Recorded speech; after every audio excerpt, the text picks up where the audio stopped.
जब सुने के होई भोजपुरी गाना बस बजे के चाही गाना। जीजा जी जीजा जी ओहो कहा खेला खेलेंगे? अरे ये सब का कहता रू तू? मतलब कि खेला खेलेंगे। अरे कैसन खेला? अरे बक दिन रात खाली कुंभकर्ण नियन सुतल रहते हैं। आइए ना खेला खेलेंगे।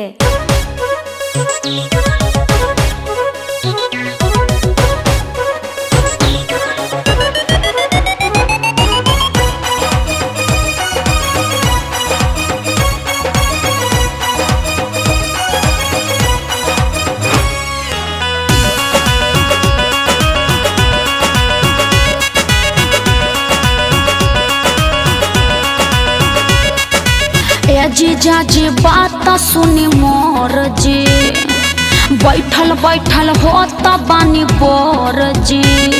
अरे बात बही रहे का?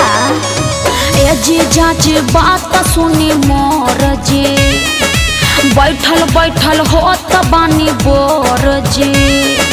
लूडो खेलल जाई साली शर्त जब रखाई। जीजा काहे बना तानी ढेर बीस जी। सुना इहे शरत रही साली जे जितना गोटी से हारी उतने देबे के पारी किस जी। उतने देबे के पारी किस जी।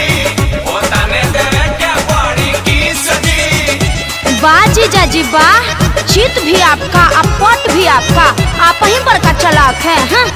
अरे इसमें चालाक वाला कौन बात बा? तब का जीते हारे मजा तो आप ही का है ना। अच्छा तो पहले जीत के तो दिखाइए। अच्छा ठीक बा, भाई तुम्हार गोटी लाल अच्छा और हमार भाई पीला। ठीक बा।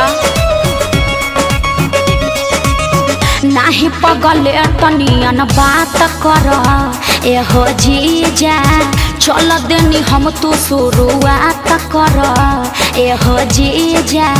देखो हई आइल छक्का चार से तोहार गोटी मार गया। कैसे? फिर से निकला चला चाल होई तोहार ता भीतर गया। एक गोटी से गइलू हार चुमा त दे दा एक बार। गोटी मार देला भइल भारी मिस जी।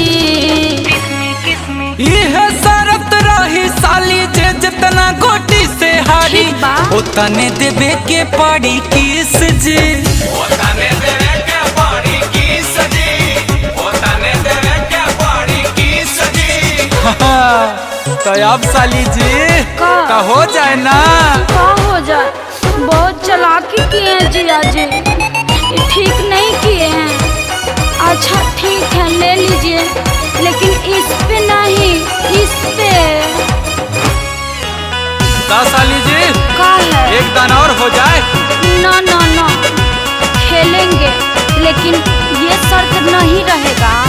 तो ठीक है साली जी, दूसरा शर्त रखते हैं। अगर तुम हारी तो 2 महीना तुमको मेरे पास रहना पड़ेगा। अगर हम हारे तो 2 महीना हम तुम्हारे पास रहेंगे। हाँ तो मेरा भी शर्त है, अगर हम जीते तो हम जो बोलेंगे आपको करना पड़ेगा। ठीक बा। केतनो दिमाग से तू चाल चला एहो जीजा, दम बात एको गोटी लाल कला एहो जीजा। चललू तू चाल बड़ी डाल देलू हमारा के फेरा में हो। अजय बच्चन गुंजान के तू ले लू घेरा में हो। जवन मन बहाया हवा साली हमारा से करा बहा। जीजा तोहारा में बाट नजरीस जी।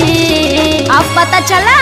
बाड़ू तू गजब के नारी, जीजा पे पड़ गइलू भारी। अच्छा। साली तू बाड़ू एक पीस जी। साचो जी। साली तू बाड़ू एक पीस जी। अच्छा। साली तू बाड़ू एक पीस जी। समझे, नारी सब पे भारी।